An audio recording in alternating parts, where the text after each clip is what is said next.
تمام فرما لیں۔ اللہم صلی علی محمد وعلی آل محمد کما صلیت علی ابراہیم وعلی آل ابراہیم انک حمید مجید۔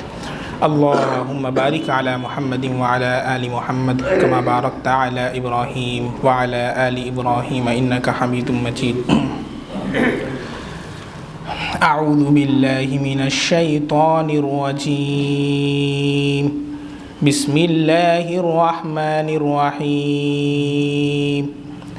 ألم تر إلى الذي حاج إبراهيم في ربه أن آتاه الله الملك إذ قال إبراهيم ربي الذي يحيي ويميت قال أنا أحيي وأميت قال إبراهيم فإن الله يأتي بالشمس من المشرق فأت بها من المغرب فبهت الذي كفر والله لا يهدي القوم الظالمين أو كالذي مر على قرية وهي خاوية على عروشها قال أنى يحيي هذه الله بعد موتها فأماته الله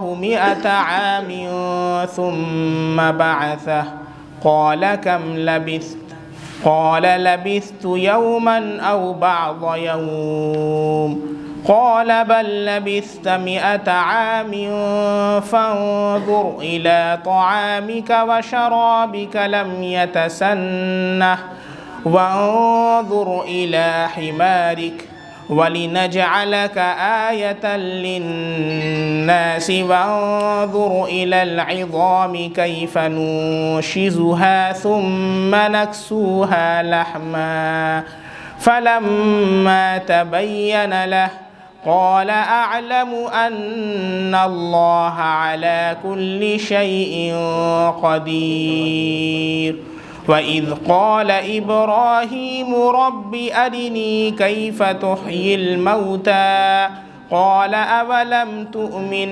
قال بلى ولكن ليطمئن قلبي قال فخذ 4 من الطير فصرهن إليك ثم اجعل على كل جبل منهن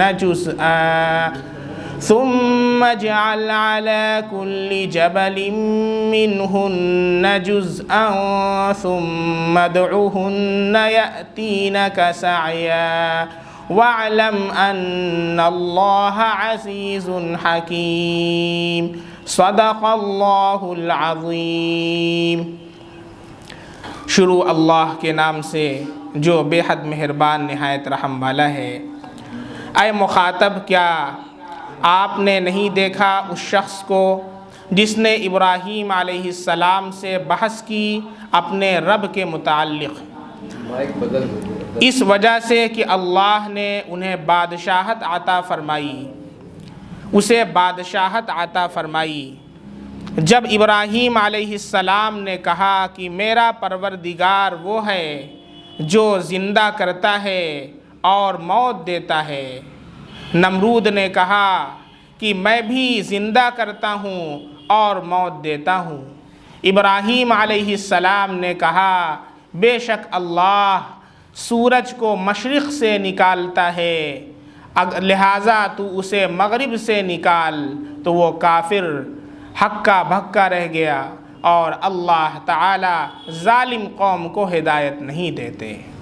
یا اس شخص کی طرح ہے کہ جس کا گزر ایک بستی پر ہوا، درا حالے کی وہ بستی وہ الٹی پڑی ہوئی تھی اپنے چھتوں کے اوپر۔ اس شخص نے کہا اللہ تعالیٰ کیسے اس بستی کو زندہ کریں گے؟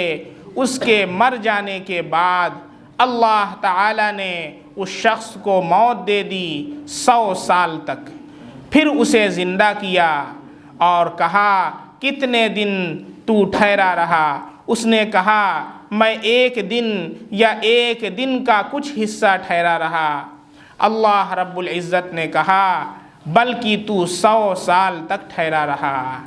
بس اپنے کھانے کو دیکھ اور اپنے پانی کو دیکھ کہ جو خراب نہ ہوا، اور اپنے گدھے کی طرف نظر کر، اور یہ اس لیے ہے تاکہ ہم تجھے لوگوں کے لیے نشانی بنا دیں، اور اپنی ہڈیوں کو دیکھ کیسے ہم ان کو پیدا کرتے ہیں، زندہ کرتے ہیں، پھر ہم ان کے اوپر گوشت کو چڑھاتے ہیں۔ فلما تبین لہ، جب یہ حقیقت اس کو ظاہر ہو گئی تو اس نے کہا اعلم، میں جانتا ہوں کہ اللہ رب العزت ہر چیز پر قادر ہے۔ اور یاد کیجئے اس وقت کو جب ابراہیم علیہ السلام نے کہا کہ اے میرے پروردگار مجھے دکھلا دیجئے کہ کیسے آپ مردوں کو زندہ کریں گے۔ اللہ رب العزت نے فرمایا اے ابراہیم کیا تم ایمان نہیں لائے؟ ابراہیم علیہ السلام نے کہا کیوں نہیں، لیکن اس لیے تاکہ میرا دل مطمئن ہو جائے۔ اللہ رب العزت نے کہا 4 پرندوں کو لے لو اور ان کو اپنے سے خوب مانوس کر لو، پھر ان میں سے ہر پہاڑ کے اوپر ایک ایک جز کو رکھ دو، پھر ان کو بلاؤ، وہ تمہارے پاس دوڑتے ہوئے آئیں گے، اور جان لو کہ اللہ زبردست ہے، حکمت والا ہے۔ یہ سورۃ البقرہ کی آیت نمبر 258، 259 اور 260 ہے۔ آیت الکرسی کے بعد کی 2 آیات، آیت نمبر 256 اور 257 کی جو تفسیر ہے اس کا خلاصہ آپ کی خدمت میں پیش ہے، چونکہ اس کی تفسیر ریکارڈ کرائی جا چکی ہے سبزی منڈی میں سیٹرڈے کو، اس لیے اس کو ریوائز نہیں کیا جائے گا، اس کا خلاصہ پیش کر دیا جائے گا۔ لا اکراہ فی الدین قد تبین الرشد من الغی، آیت نمبر 256 میں اللہ ارشاد فرماتے ہیں کہ دین کے اندر کوئی زبردستی اور اکراہ نہیں ہے۔ کوئی کسی کو تلوار کے نوک کے اوپر مسلمان نہیں بنا سکتا، کوئی کسی کو بندوق کی نوک پر مسلمان نہیں بنا سکتا۔ اسلام نے آپشن دیا ہے برضا اور رغبت، اگر کوئی دل سے اسلام کو قبول کرنا چاہے تو یو آر ویلکم، آپ کا استقبال ہے، اور اگر عقل کے اوپر پردہ پڑ چکا ہے صم بکم عمی فہم لا یعقلون، تو اس کو اس کے حال پر چھوڑ دو۔ زبردستی ہمارے ذمہ دعوت کو پیش کر دینا ہے، اسلام کے خوبیوں کو، اسلام کی صفات کو بیان کر دینا ہے، بقیہ سوچ سمجھ کر کے اسلام کو قبول کرنا یہ سامنے والے کا کام ہے۔ زبردستی، اکراہ اور جبر اسلام کے اندر نہیں ہے۔ یہی وجہ ہے کہ حضرت عمر فاروق رضی اللہ عنہ کا غلام غیر مسلم تھا۔ حضرت عمر فاروق رضی اللہ عنہ کی ملاقات ایک یہودی بڑھیا سے ہوئی، آپ نے اس کو اسلام کی دعوت پیش کی تو اس نے کہا کہ انا عجوز کبیرہ، میں بہت بوڑھی ہو چکی ہوں، والموت الی قریب، اور میرا پیر اب قبر میں لٹک رہا ہے، میں موت کے بالکل قریب ہوں، میں ایسی حالت میں کیوں اپنا دین چھوڑوں؟ آپ نے اس کو مجبور نہیں کیا۔ وہ حضرت عمر کہ جن کی شان و شوکت قیصر و کسریٰ اور بیت المقدس کے جو محافظ تھے اس وقت کے، ان کے دلوں پر بیٹھی ہوئی تھی، لیکن آپ نے ایک بڑھیا کو مجبور نہیں کیا۔ آپ چاہتے تو آپ مجبور کر سکتے تھے، لیکن ہمارا اسلام اس کی تعلیم نہیں دیتا ہے۔ لہٰذا جو لوگ یہ کہتے ہیں کہ جہاد کو فرض کیا گیا ہے تاکہ مسلمان بنایا جائے، تلوار کی نوک پر مسلمان بنایا گیا، اس کے بہت سارے جوابات ہیں۔ سب سے پہلا جواب تو قرآن میں اللہ نے خود کہا لا اکراہ فی الدین، دین میں کوئی زبردستی نہیں ہے۔ اگر دین کے اندر اکراہ ہوتا، دین میں زبردستی ہوتی تو فتح مکہ کے موقع پر ایک ایک کو تلوار کی نوک پر مسلمان بنایا جاتا، مگر قربان جائیں میرے نبی صلی اللہ علیہ وسلم کے اخلاق کے کہ اس میں جتنے تھے سارے کے ساروں کو اللہ کے نبی نے ایک جملے سے معاف کر دیا، اذهبوا فانتم الطلقاء، جاؤ سارے کے سارے آزاد ہو۔ میرے نبی نے بدلہ نہیں لیا۔ اگر اسلام جہاد کو فرض کیا جاتا مسلمان بنانے کے لیے تو 700 سالہ حکومت کے اندر ہندوستان کی کوئی بھی غیر مسلم باقی نہ رہتا، ساروں کو مسلمان بنا لیا جاتا۔ لیکن جہاد کو مسلمان بنانے کے لیے فرض نہیں کیا گیا۔ پھر کس لیے فرض کیا گیا؟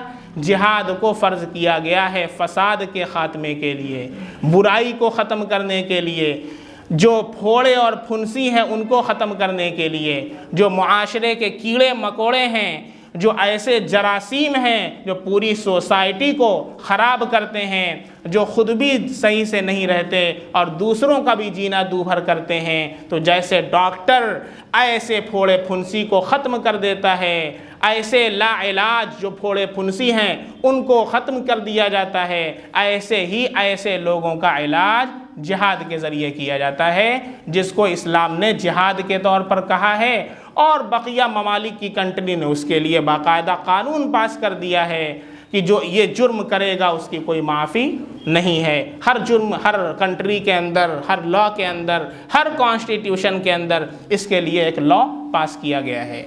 تو لا اکراہ فی الدین، اس کے اوپر کوئی اعتراض کرے تو آپ یہ آیت پیش کر دیں کہ خود اللہ نے قرآن میں فرمایا کہ دین میں کوئی جبر و اکراہ نہیں ہے، ہدایت گمراہی سے واضح ہو چکی ہے، لہذا جو شیطان کا انکار کرتا ہے، اللہ پر ایمان لاتا ہے، تو اس نے ایک مضبوط حلقہ تھام لیا جو کبھی ٹوٹنے والا نہیں ہے، اور اللہ سننے والا اور جاننے والا ہے۔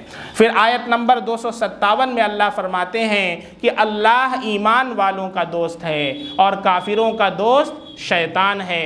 اللہ کا کام کیا ہے؟ جو اللہ سے دوستی کرتا ہے، جو اللہ سے محبت کرتا ہے، جو اللہ سے عشق کرتا ہے، اللہ اسے ظلمت سے نکال کر نور کی طرف لے آتا ہے، اللہ اسے تاریکی سے نکال کر روشنی کی طرف لے آتا ہے، اللہ اسے ضلالت سے نکال کر ہدایت کی طرف لے آتا ہے، اللہ اسے گمراہی سے نکال کر رہنمائی کی طرف لے آتا ہے، اور اللہ اس کے دل کو ایمان کی روشنی سے منور کرتا ہے۔ اور جو کافر ہے، جو اللہ کا انکار کرتا ہے، جو نبی کا انکار کرتا ہے، ایسے لوگوں کا دوست شیطان ہے۔ شیطان کا کام کیا ہے؟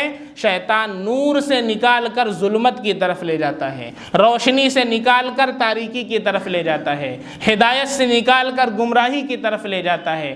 پھر دل اتنا سیاہ ہو جاتا ہے کہ پھر انسان اللہ کے نبی کا انکار کرتا ہے، نبی کی احادیث کا انکار کرتا ہے، نماز کا انکار کرتا ہے، روزے کا انکار کرتا ہے، اور اپنے آپ کو سب سے بڑا اسلام کا ایکسپرٹ سمجھتا ہے۔ اللہ حفاظت فرمائے۔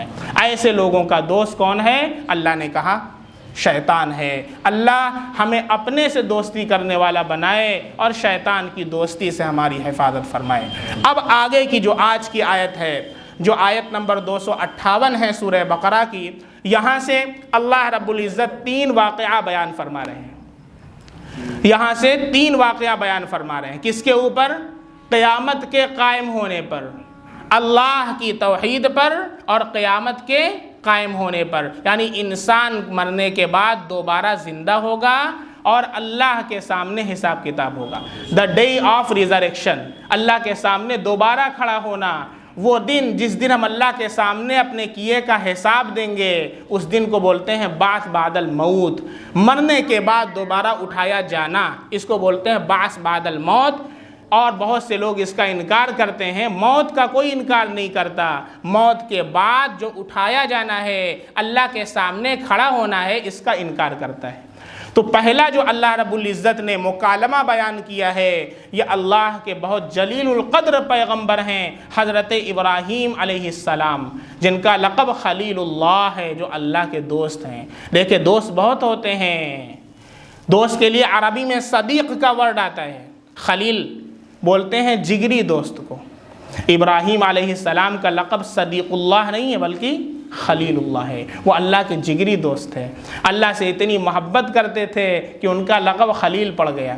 ہمارے نبی صلی اللہ علیہ وسلم نے ایک موقع پر ارشاد فرمایا، لَوْ كُنْتُ اتَّخَذْتُ خَلِيلًا، اگر میں کسی کو اپنا بوسم فرینڈ بناتا، اگر اپنا جگری دوست بناتا، لو کا جو ورڈ عربی میں آتا ہے، جو حضرات عربی جاننے والے ہیں وہ اس بات سے واقف ہوں گے کہ لو وہاں پر آتا ہے کہ جو کام امپوسیبل ہے، جو نہیں ہو سکتا ہے۔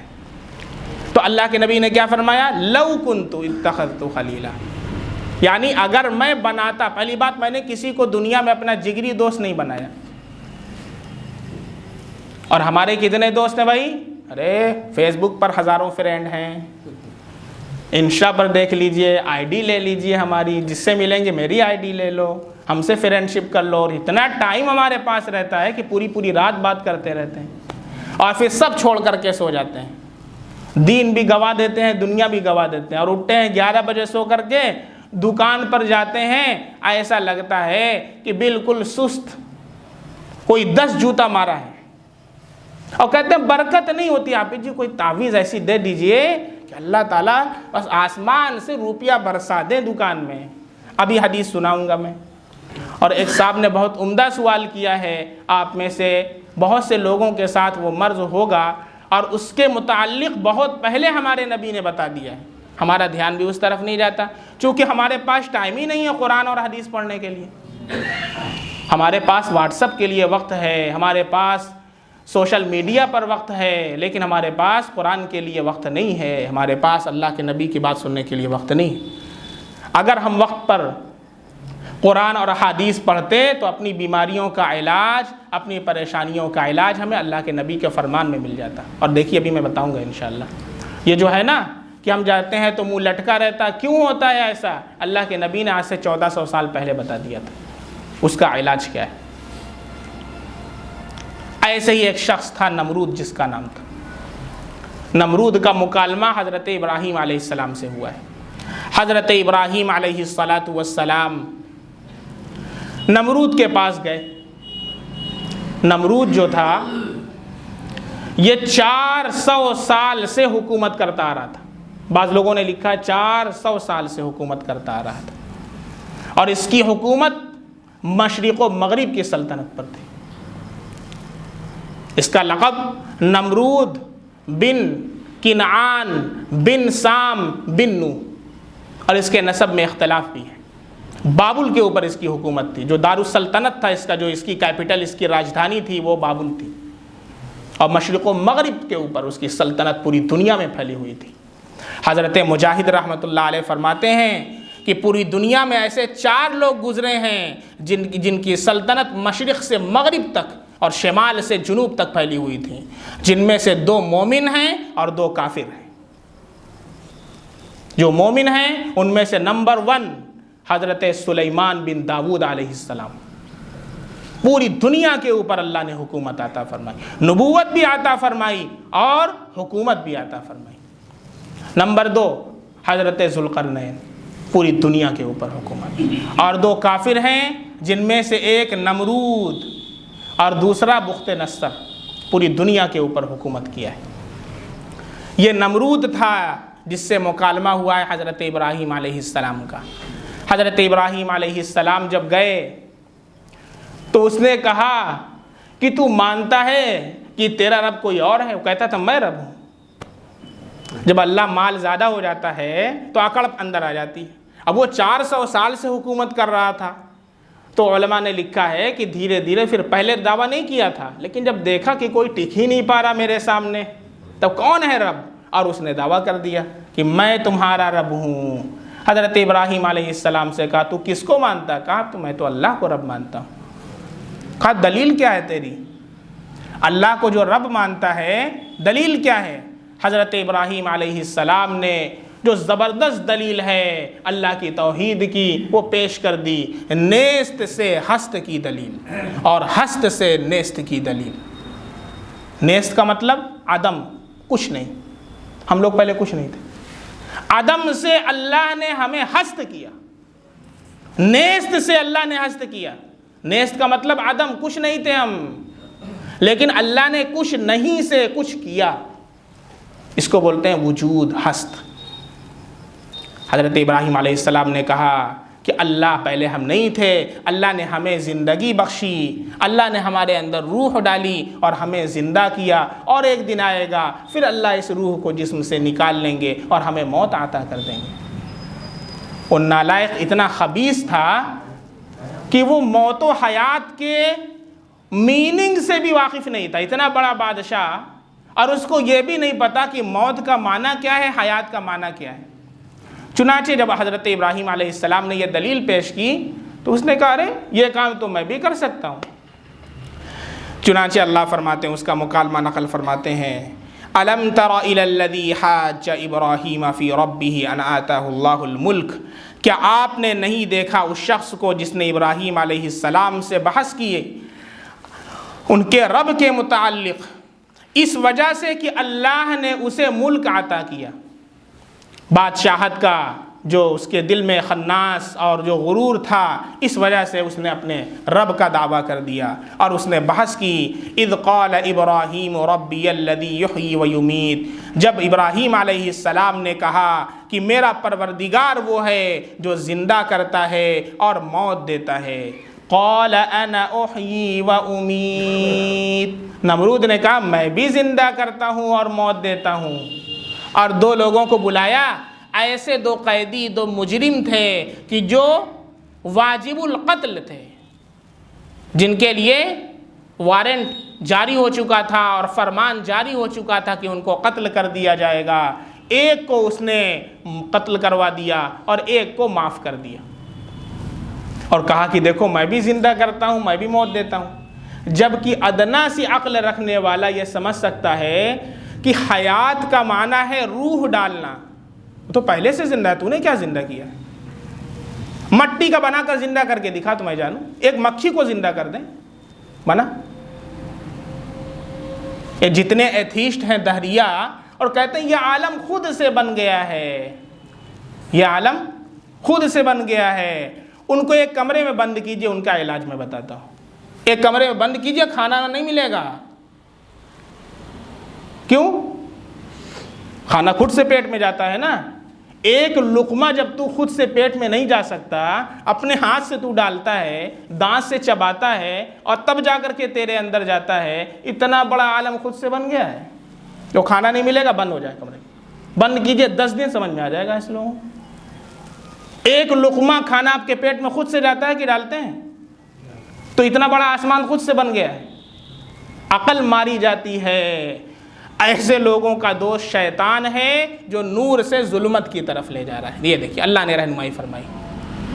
تو اس نے کیا کہا؟ میں بھی زندہ کرتا ہوں، میں بھی موت دیتا ہوں، اور زندگی اور موت کا معنی ہی نہیں سمجھتا ہے۔ ایک کو کہا چھوڑ دیا، اس کو کہہ رہا میں نے زندہ کیا۔ تو نے کیا زندہ کیا؟ وہ تو پہلے سے زندہ ہے، زندہ کر کے دکھا، ایک مکھی کو تو سمجھوں۔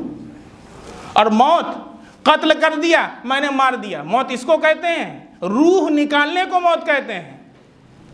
جسم بالکل ایسا رہے، مار کے دکھا دیں، اللہ مارے گا۔ جب حضرت ابراہیم علیہ السلام نے دیکھا کہ اتنا بڑا بیوقوف اور احمق ہے، اتنا بڑا بادشاہ ہو کر کے وہ زندگی اور موت کا معنی نہیں سمجھتا ہے، تو ابراہیم علیہ السلام نے کہا کہ ٹائم ویسٹ کرنے کا کوئی فائدہ ہے نہیں، لاؤ دوسرا سوال کر دیتے ہیں، اب اس کا جواب دے کر کے بتائے تو جانے۔ پھر حضرت ابراہیم علیہ السلام نے دوسرا سوال کیا، کہا اچھا، پہلے خود تعریف، تو بڑا اتنا بڑا آدمی ہے، زندہ کر دیتا ہے، موت دیتا ہے۔ قال ابراہیم فإن اللہ یأتی بالشمس من المشرق، حضرت ابراہیم علیہ السلام نے کہا کہ میرا اللہ تو وہ ہے جو روزانہ مشرق سے سورج نکالتا ہے، تو اللہ ہے نا، چل مغرب سے نکال کے دکھا دیں۔ اب سوچا کیا کریں بھائی، تو بہت زبردست سوال کر دیے۔ فَأْتِ بِهَا مِنَ الْمَغْرِبِ فَبُهِتَ الَّذِي كَفَرَ، کافر ہکا بکا رہ گیا، منہ ایسے کھلا۔ نمرود کا منہ اس وقت دیکھنے لائق تھا، ایسے نکال کے دکھا دے۔ تو اپنے آپ کو رب کہتا ہے نا، میرا رب روزانہ مشرق سے سورج نکالتا ہے، چل کل تو مغرب سے نکال کر دکھا دے۔ کوئی جواب ہی نہیں بن پڑا۔ پورے مجمع کے سامنے اس کی اتنی بے عزتی ہوئی، اپنے وقت کا بادشاہ پوری دنیا کا تھا، حضرت ابراہیم علیہ السلام کے سامنے خوب بے عزتی اس کی ہوئی، اور بہت زیادہ۔ اور پھر اس کے بعد اس نے وہی مکالمہ ہوا ہے تو علماء نے لکھا ہے کہ پھر وہ آگ والا فیصلہ کیا ہے کہ اب ابراہیم علیہ السلام سے بدلہ لینا ہے۔ کیا کرنا ہے؟ اب بدلہ لینا ہے۔ اور بدلہ کیسا؟ ایسی آگ جلائی کہ نہ پہلے جلی نہ بعد میں جلے گی، لیکن فانوس بن کے جس کی حفاظت ہوا کرے۔ فانوس سمجھتے ہیں؟ پہلے لالٹین ہوتی تھی، لیمپ ہوتی تھی، تو ہوا سے وہ لیمپ بجھ جاتی تھی، دیا تو اس کے اوپر وہ لگا دیا جاتا ہے، اس کو فانوس بولتے ہیں، تو وہ ہوا سے اس دیے کی، اس لو کی، اس شمع کی حفاظت کرتی ہے۔ تو شاعر کہتا ہے فانوس بن کے جس کی حفاظت ہوا کرے، جو ہوا چراغ کو بجھانے والی ہے وہ خود حفاظت کرنے لگے۔ فانوس بن کے جس کی حفاظت ہوا کرے وہ شمع کیا بجھے گی جسے روشن خدا کرے۔ اللہ جب کسی کو زندہ رکھنے پر آ جائے پوری دنیا اس کا ایک بال بیکا نہیں کر سکتی، یہ اللہ کی قدرت ہے۔ چنانچہ ایک طرف پوری نمرودیت ہے، آگ ہے، نمرود ہے، اولاد ابراہیم ہے، دیکھنا ہے پھر کسی کا امتحان مقصود ہے۔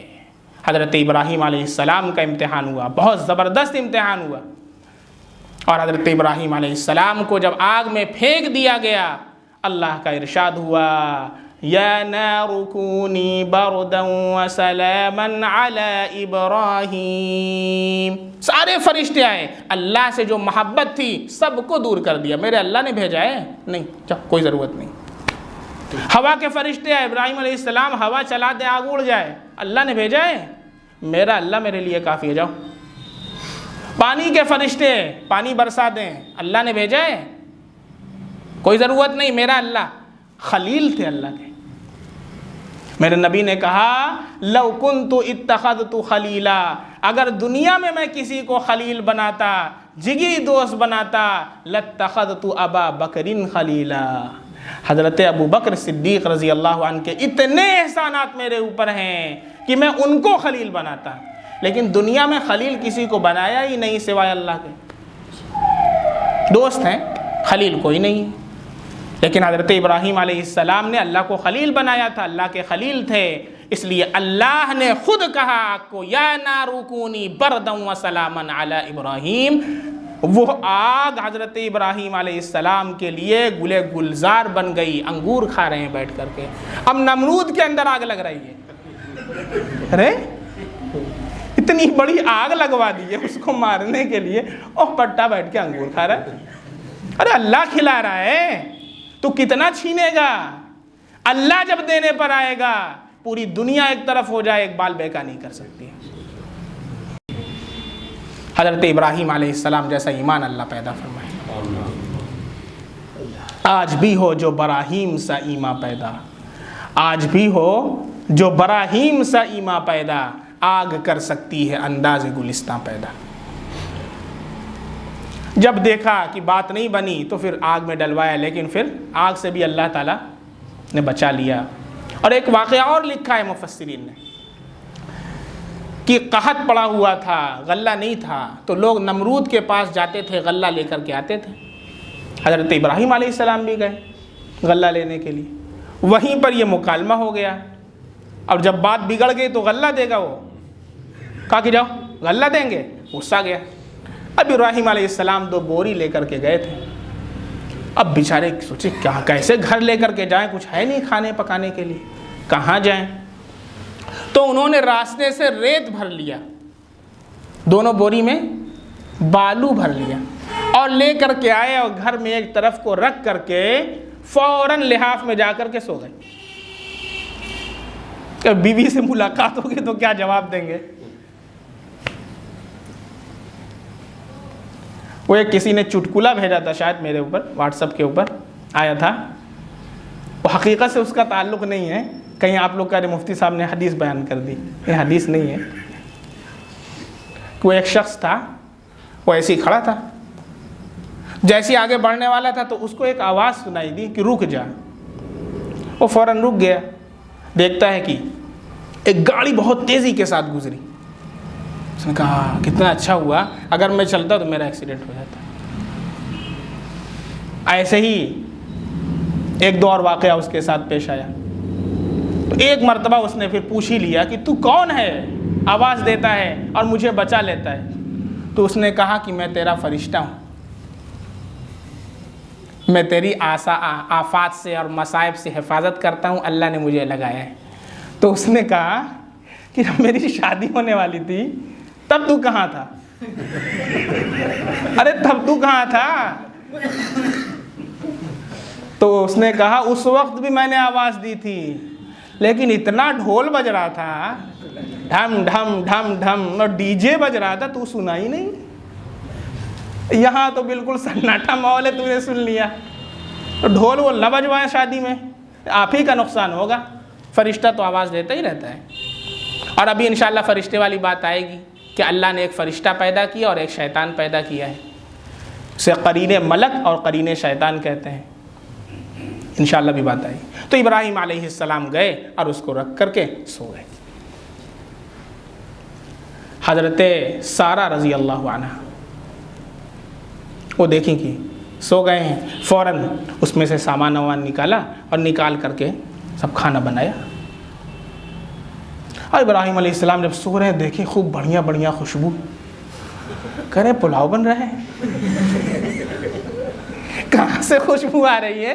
ادھر تو نمرود سے بات خراب ہو گئی، مکالمہ ہو گیا اور اس نے ہم کو کچھ دیا ہی نہیں، ہاں؟ اور یہاں دیکھ رہے ہیں بڑھیا بڑھیا خوشبو لگ رہا ہے کچھ، ہاں there is something fishy in the bottom۔ ارے لحاف ہٹائے، کہنے لگے ارے خیریت تو ہے، کیا بن رہا ہے بھائی کھانا؟ کہہ رہے آپ جو لائے ہیں ساز و سامان اسی میں سے نکال کر۔ کہاں سے؟ کہاں؟ ارے جو بوری آپ لائے ہیں اتنا سامان لے کر کے آئے، اسی میں سے بنائے۔ جب دنیا رد کر دیتی ہے، اللہ کا کوئی دوست ہوتا ہے، اللہ اپنا خزانہ کھول لیتے ہیں۔ دنیا والوں سے اس لیے بزدل مت بنو دنیا والوں کے سامنے کہ ہماری روزی بند ہو جائے گی، روزی دینے والا اللہ ہے۔ کبھی دنیا والوں سے بزدل مت بننا۔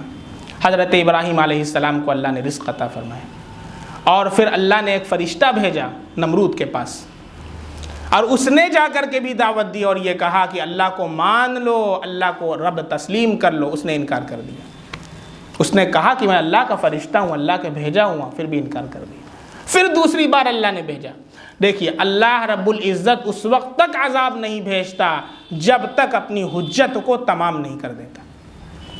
یہ اللہ کی سنت ہے، اللہ کا ضابطہ ہے، حجت کو تمام کرتا ہے۔ پھر اللہ نے دوسری بار بھیجا، پھر انکار کر دیا۔ گھمنڈ کے اندر تھا نا، ارے میری پوری دنیا پر حکومت ہے، کون گرانے والا ہے؟ پھر اللہ نے بھیجا، پھر انکار کر دیا۔ تب فرشتے نے کہا کہ ٹھیک ہے اب لشکر لے کر آ جاؤ، ہو جائے مقابلہ، میدان میں آ جاؤ۔ کہا اچھا ہم کو؟ ہاں آپ کو چیلنج کر رہے ہیں، ٹھیک ہے ٹھیک ہے میں لشکر لے کر کے آؤں گا۔ اور بڑی تیاری کی، اور بڑا لمبا چوڑا لشکر نمرود نے اپنا تیار کیا ہے۔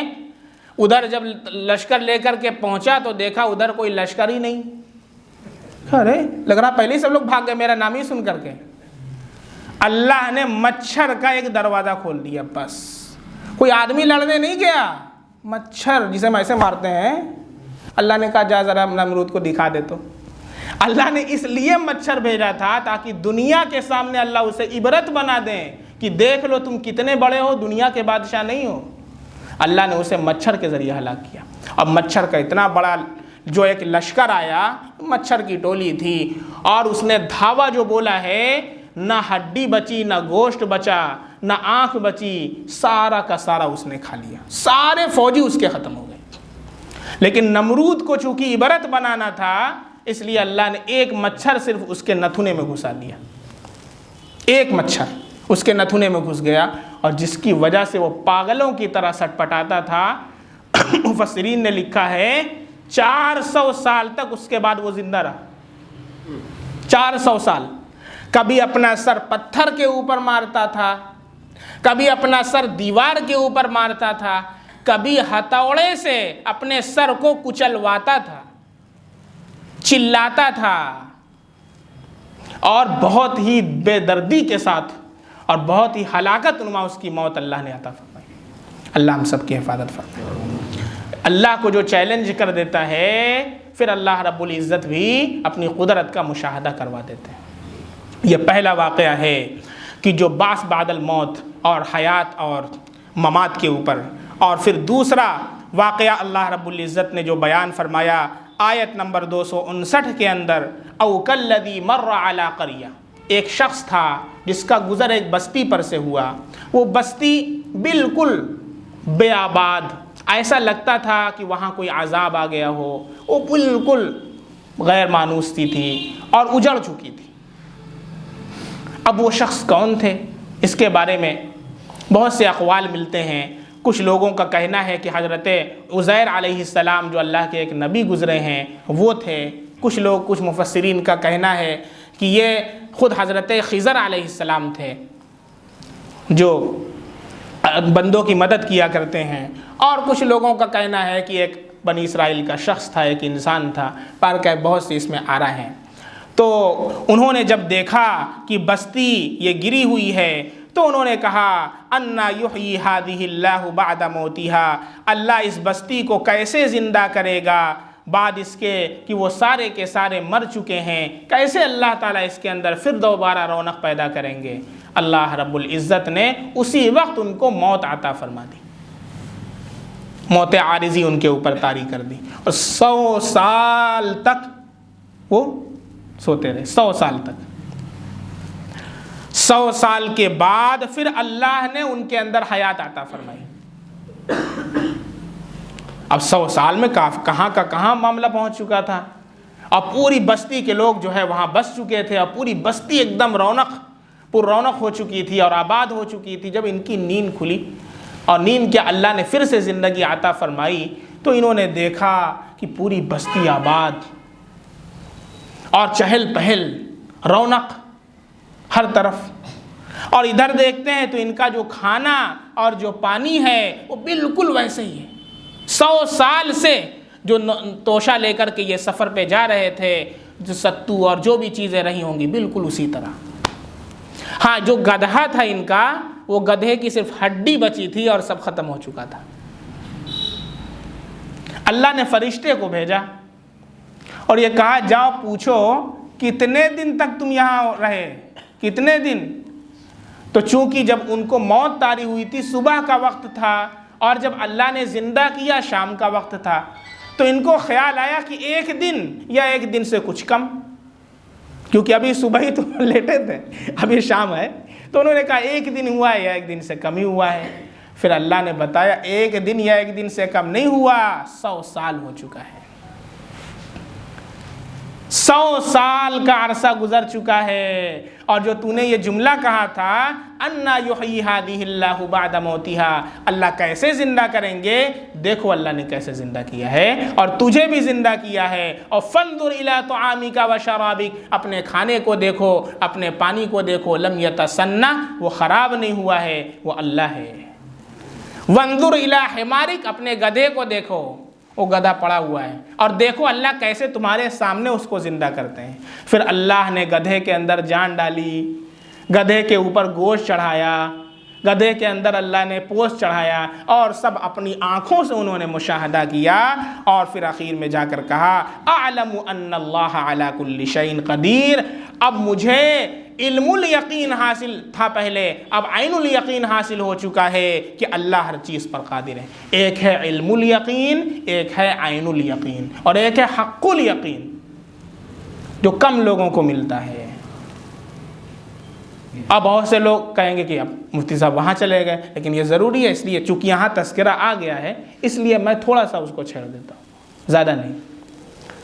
ایک علم الیقین کا مطلب ہوتا ہے کوئی چیز آپ کے نالج میں ہے اور آپ اس پر یقین رکھتے ہیں۔ جیسے تاج محل کتنے لوگ گئے ہیں؟ ہاتھ اٹھائیں ذرا، ریز یور ہینڈ۔ خالد صاحب تو ہر جگہ گھوم لیے بھائی، ہم تو کہیں گئے ہی نہیں۔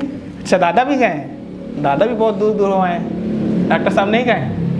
ماشاء اللہ، ہاتھ نہیں اٹھا رہے ہیں۔ تاج محل گئے ہیں لیکن اکثر لوگ نہیں گئے، لیکن یہ بتائیں کہ تاج محل ہے کہ نہیں؟ آپ نے دیکھا نہیں ہے نا؟ دیکھا ہے آپ نے؟ نہیں دیکھا ہے، لیکن پھر بھی آپ کو یقین ہے کہ تاج محل ہے، حتیٰ کہ اگر پوری دنیا کہہ دے کہ تاج محل نہیں ہے پھر بھی آپ نہیں مانیں گے۔ اس کو بولتے ہیں علم الیقین۔ اس کو کیا بولتے ہیں؟ بات سمجھ میں آ رہی بھائی؟ تمثیل سے تفہیم میں تسہیل ہوتی ہے۔ اب کس کا کیا مطلب ہے؟ مطلب ایگزامپل دینے سے بات کو سمجھانے میں آسانی ہوتی ہے، اس لیے ایگزامپل دے رہے ہیں۔ تو آپ کو تاج محل کا اگزامپل دیا میں نے. اب سمجھ میں آ گیا علم الیقین کسے کہتے ہیں. کتاب میں پڑھیں گے تو ہوا نہیں لگے گی, علم الیقین, عین الیقین, حق الیقین ایسے ہی گزر جائے گا, اس لیے سمجھا رہے ہیں. سمجھ میں آ رہا ہے؟ علم الیقین سمجھ میں آ گیا. آپ نے دیکھا نہیں لیکن آپ کے علم میں ہے کہ ہے تاج محل, اس کو علم الیقین بولتے ہیں, اور اس پر آپ کو یقین بھی ہے. یقین نہ ہو تو اس کو علم الیقین نہیں بولیں گے. بہت سی چیزیں آپ کے علم میں جس پر آپ کو یقین نہیں ہے. جیسے آپ کے علم میں 2 2 4 نہیں, 2 2 4 نہیں ہے, 3 ہے. یقین ہے آپ کو؟ یقین نہیں ہے. یقین بھی ہونا چاہیے. لیکن اگر کوئی آپ کو لے کر کے جائے, کوئی بندہ مل جائے آپ کا لنگوٹیا یار, کہ چلو یار گھما دے آج, کہ پیسہ نہیں لو اپنی جیب سے, اور آپ کو تاج محل گھما دے. تاج محل آپ نے دیکھ لیا سامنے, ارے یہی تاج محل ہے. اب آپ کو عین الیقین حاصل ہو گیا. عین کے معنی آنکھ. پہلے تو علم الیقین تھا, اب آنکھ سے آپ نے دیکھ لیا ہے, یہ عین الیقین ہو گیا. حق الیقین کا درجہ بالکل اخیر کا ہوتا ہے. اس تک رسائی ہم جیسے لوگوں کی نہیں ہے, کیونکہ ہم لوگ بہت چھوٹے لوگ ہیں. ٹھیک ہے, اس کے بعد کا جو مقام و مرتبہ ہوتا ہے وہ حق الیقین کا ہوتا ہے. بال کا عین الیقین تک سمجھ لیتے ہیں. تو اب اس شخص کو کیا ہو گیا؟ عین الیقین حاصل ہو گیا. پہلے علم الیقین تھا اور اب کیا ہو گیا؟ عین الیقین حاصل ہو گیا. اعلم ان اللہ علی کل شیء قدیر. یہ نہیں کہ پہلے یقین نہیں تھا کہ اللہ تعالیٰ زندہ نہیں کر سکتے, اللہ کر سکتے ہیں, لیکن اب آنکھوں سے دیکھ لیا. یہ دوسرا واقعہ. تیسرا واقعہ خود حضرت ابراہیم علیہ السلام کا اللہ نے بیان فرمایا. حضرت ابراہیم علیہ السلام نے ایک مرتبہ اللہ رب العزت سے کہا, رب ارنی کیف تحیی الموتی, اے میرے پروردگار مجھے دکھلا دیجئے کہ آپ کس طریقے سے مردوں کو زندہ کریں گے. اب آپ لوگوں کو آبجیکشن ہوگا, رے حضرت ابراہیم علیہ السلام کو کیا اللہ کی ذات پہ یقین نہیں تھا؟ پھر وہی مسئلہ, ایک چیز کو جب سمجھ لیں گے تو آبجیکشن ختم ہو جائے گا. تھا یقین تھا حضرت ابراہیم علیہ السلام کو, ٹھیک ہے, لیکن دیکھنے کی خواہش تھی.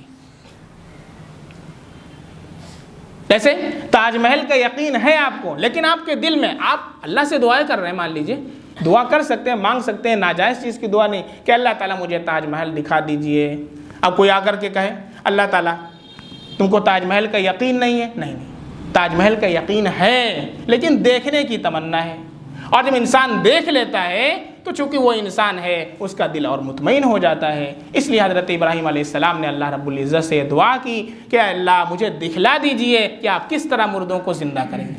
اچھا, اللہ کے علم کے اندر بھی ہے کہ میرے خلیل کو میرے پیدا کرنے میں اور دوبارہ زندہ کرنے میں کوئی شک نہیں ہے, لیکن پھر بھی اللہ تعالیٰ نے سوال کیا.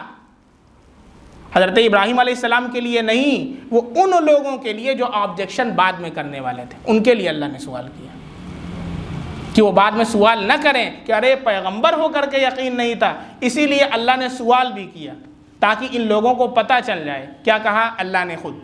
قال اولم تؤمن, اللہ نے کہا کیا تو ایمان نہیں لے آیا؟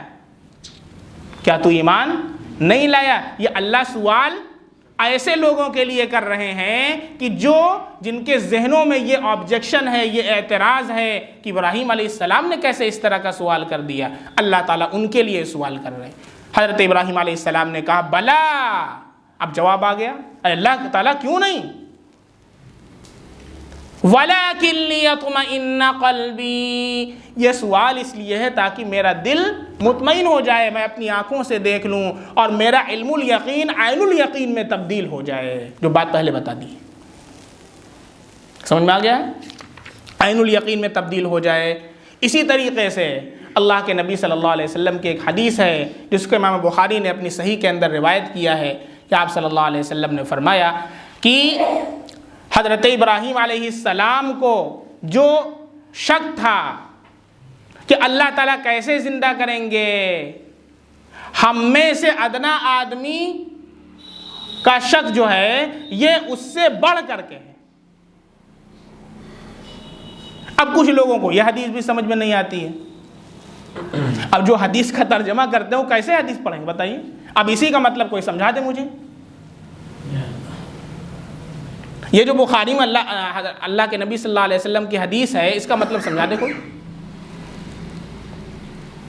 جیسے میتھمیٹکس کا فارمولہ سمجھنا پڑتا ہے ایسی حدیث بھی سمجھنی پڑتی ہے. یہ بات کاہے نہیں سمجھ میں آتی ہے کچھ لوگوں کو؟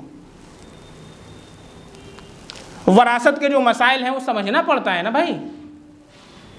اصول کے جو مسائل ہیں ان کو سمجھنا پڑتا ہے. قرآن کریم کی بہت سی ایسی آیات ہیں کہ ان آیات کی تشریح اللہ کے نبی صلی اللہ علیہ وسلم نے فرمائی ہے, صحابہ کو بتلایا ہے, تب جا کر کے صحابہ سمجھے ہیں اور پھر صحابہ نے ہمیں بتایا ہے. تو یہ جو اللہ کے نبی نے فرمایا ہے اس کا کیا مطلب ہے اور اس آیت کا کیا مطلب ہے؟ اس کا مطلب یہ ہے کہ ہم میں سے ادنا آدمی جو ہے, کیا اسے بھی جو مسلمان ہے اس بات میں ذرا سا بھی شک ہے کہ اللہ رب العزت دوبارہ پیدا کرنے پر قادر نہیں؟ کوئی بتائے, کوئی ادنا مسلمان اس بات میں شک کر سکتا ہے کہ اللہ رب العزت دوبارہ پیدا کرنے پر قادر نہیں ہے؟ ہے کسی کو شک؟ جب ہم میں ادنا مسلمان ہیں اور ہم کو یہ شک نہیں ہو سکتا تو حضرت ابراہیم علیہ السلام کو جو اللہ کے خلیل تھے ان کو کیسے شک ہو سکتا ہے؟ یہ مطلب ہے اس حدیث کا. کچھ لوگ سمجھتے ہی نہیں. اب کچھ چیزوں کو سمجھنے کے لیے بصیرت چاہیے ہوتی ہے. صرف بصارت سے نہیں کام چلتا ہے, وہ دل کی آنکھ ہوتی ہے. ایک اللہ والے تھے جو نابینا تھے, ان کے پاس آنکھ نہیں تھی اور پڑھے لکھے بھی نہیں تھے بیچارے, اللہ کے ولی تھے, وہ دیکھ نہیں سکتے تھے, لیکن ان کے پاس کوئی آتا اور حدیث پڑھتا تو بتا دیتے کہ یہ اللہ کے نبی صلی اللہ علیہ وسلم کی حدیث ہے, اور کوئی دنیا کی بات پیش کرتا تو بتا دیتے کہ یہ اللہ کے نبی صلی اللہ علیہ وسلم کی حدیث نہیں, اور وہ نابینا تھے. بہت سے لوگ ان کا امتحان لینے کے لیے آتے اور احادیث میں بہت سی باتیں اندر ڈال دیتے, اور جب وہ پڑھتے تو وہ صاف صاف بتا دیتے کہ یہ بات حدیث ہے اور یہ والی جو بات تم نے کہی ہے یہ حدیث نہیں. سب لوگ بہت زیادہ سرپرائز, ارے آپ کے پاس تو آنکھ بھی نہیں ہے, آپ کے پاس تو علم بھی نہیں ہے, آپ کیسے پہچان جاتے ہیں کہ یہ حدیث ہے اور یہ حدیث نہیں ہے؟ انہوں نے کہا اگرچہ میرے پاس آنکھ نہیں ہے لیکن میرے پاس اللہ نے دل کی آنکھ عطا فرمائی. It is the light of heart, یہ دل کی لائٹ ہے. اور جب کوئی حدیث پڑھتا ہے تو میرے نبی صلی اللہ علیہ وسلم کی زبان مبارک سے جو الفاظ نکلے ہوئے ہیں ان میں ایک نور ہوتا ہے, مجھے وہ نور میرے دل کے اندر محسوس ہوتا ہے, تو میں فوراً کہتا ہوں کہ ہاں یہ حدیث. اور جو اللہ کے نبی کے الفاظ نہیں ہیں ان کے اندر وہ نور نہیں ہوتا ہے, اس لیے میں کہہ رہتا ہوں کہ وہ حدیث نہیں ہے. ایسے ہی اس وقت کے دارالعلوم دیوبند کے محتمم حضرت مفتی ابو القاسم نعمانی صاحب کی مجلس لگتی ہے عصر کے بعد, میں جایا کرتا تھا, تو میں بیٹھا تھا اور بھی طلبہ تھے, تو وہاں ایک حدیث پڑھی گئی, کتاب پڑھی جا رہی تھی تو اس میں ایک حدیث پڑھی گئی, اتقوا فراست المؤمن فإنه ينظر بنور اللہ. مومن کی فراست سے بچو اس لیے کہ وہ اللہ کے نور سے دیکھتا ہے. مطلب سمجھ میں آ رہا ہے؟ مومن کی فراست سے بچو اس لیے کہ وہ اللہ کے ظاہری آنکھ سے نہیں دیکھتا ہے, وہ اللہ کے نور سے دیکھتا ہے. ایک پنڈت برہمن تھا, وہ اللہ کے ایک ولی کے پاس گیا اور جبہ قبہ سب پہن کر کے ایک دم مولانا بن کر کے, اور جا کر کے پوچھا کہ اس حدیث کا مطلب مجھے بتائیے, آپ بہت بڑے عالم بنتے ہیں, مفتی بنتے ہیں, اس حدیث کا مطلب بتائیے. کیا؟ اتقوا فراست المؤمن فإنه ينظر بنور اللہ. ٹوپی, کرتا پاجامہ, داڑھی, ساری چیزیں بالکل کہیں سے نہیں لگ رہا تھا کہ وہ ہے, اور وہی سوچ رہا تھا کہ ابھی جب یہ بتائیں گے پھر میں بتاؤں گا ان کو اچھے سے. جھوٹے ہو, پتہ نہیں تمہیں, دعویٰ کرتے ہو, الٹا سیدھا سناؤں گا. امتحان لینے کے لیے آیا تھا, وہ اللہ کے ولی تھے. انہوں نے کہا اس حدیث کا مطلب یہ ہے کہ تو پہلے اپنی پوشاک اتار, اور اندر جو تو نے زنار پہنا ہے, وہ جو برہمن لوگ ہوتے ہیں بالکل ننگے اور یہاں پر ایک دھاگا پہنے رہتے ہیں, کہا اسے توڑ. اس حدیث کا مطلب یہ ہے, مسلمان ہو گیا بھائی.